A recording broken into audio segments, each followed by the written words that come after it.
दिल्ली को पिछले 10 सालों से चला रहे थे। हम एक चीज पे काम कर रहे थे और उस चीज ने दुनिया के जितने भी आज ताकतवर देश हैं सबको महाशक्ति बनाया कि इस विजन को भाजपा डिकोड ही नहीं कर पा रही। 48 में से एक आदमी इनको नहीं मिल रहा है जिसके पास केजरीवाल जी जैसा विजन हो कि नहीं, हम इस विजन को और आगे बढ़ाएंगे, हम दिल्ली को आगे ले चलेंगे। इस विकास धारा को आगे बढ़ाना और आगे चलाना वो हमारे नेता और हमारी पार्टी के ही बस में। तो 8 तारीख को दिल्ली विधानसभा के परिणाम आ गए और आज लगभग 10 दिन पूरे हो गए हैं और बीजेपी अपना मुख्यमंत्री डिक्लेयर नहीं कर पाई। इसमें मुझे बस एक चीज लगती है कि नेता का जो सबसे बड़ा गुण होता है जिससे राष्ट्र और समाज का विकास होता है वो होता है उसका विजनरी होना, कि उसे दिखाई पड़ता हो कि क्या करने से समाज, परिवार, राष्ट्र आगे बढ़ेगा। हम दिल्ली को पिछले 10 सालों से चला रहे थे। हम एक चीज पे काम कर रहे थे और उस चीज ने दुनिया के जितने भी आज ताकतवर देश हैं सबको महाशक्ति बनाया है। आप सबको पता ही होगा, वो चाहे यूनाइटेड स्टेट्स ऑफ अमेरिका हो 1787 में स्लम एरिया आज सुपर पावर, चाहे वो जर्मनी हो, चाहे वो जापान हो, चाहे आज चाइना हो, सब ने एक चीज पे काम किया है और उसका नाम है ह्यूमन रिसोर्स। नेचुरल रिसोर्स होने के बाद भी अगर ह्यूमन रिसोर्स स्ट्रांग नहीं होगा तो वो राष्ट्र कभी आगे नहीं बढ़ पाएगा, वो राष्ट्र कभी मजबूत नहीं हो पाएगा। और ये बात हमारे नेता अरविंद केजरीवाल जी को बिल्कुल स्पष्ट थी और इस ह्यूमन रिसोर्स के 2 सबसे स्ट्रांग पिलर हैं।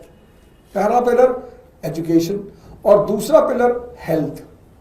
भारत जब महाशक्ति था, प्राचीन काल की अगर मैं बात करूं एंशिएंट पीरियड की, तो पूरी दुनिया के उस वक्त जो नॉन दुनिया थी उस दुनिया में लगभग सारे देशों के लोग भारत में पढ़ने के लिए इच्छुक थे। मैं बात कर रहा हूं नालंदा और तक्षशिला की, और मैं बात कर रहा हूं फाइहान और ह्यूएनसांग जैसे लोगों की जो चाइना से भारत पढ़ने के लिए आए।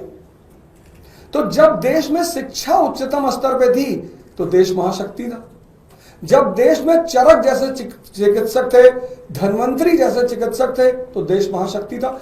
इसी का फॉर्मूले को ध्यान में रखकर केजरीवाल जी ने दिल्ली में शिक्षा और स्वास्थ्य पर ध्यान देना शुरू किया कि हमारा ह्यूमन रिसोर्स जितना स्ट्रांग होता चला जाएगा हमारे परिवार मजबूत होते चले जाएंगे, परिवार मजबूत होगा तो समाज मजबूत होगा और राष्ट्र मजबूत हो जाएगा। अब इस विजन को, ऐसा मुझे दिखाई पड़ रहा है कि इस विजन को भाजपा डिकोड ही नहीं कर पा रही है।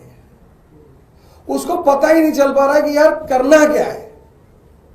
भाई झगड़ा करना, दंगा कराना, लड़ाई करना, ये तो कोई भी कर ले, लेकिन राज्य चलाना और फिर राज्य को आगे लेके जाना, सरप्लस स्टेट का दर्जा दिलवाना। हमारी सीएम साहिबा अभी डिस्कस कर रही थी अपने बजट के बारे में, उन्होंने कहा दिल्ली स्टेट सरप्लस बजट का स्टेट है।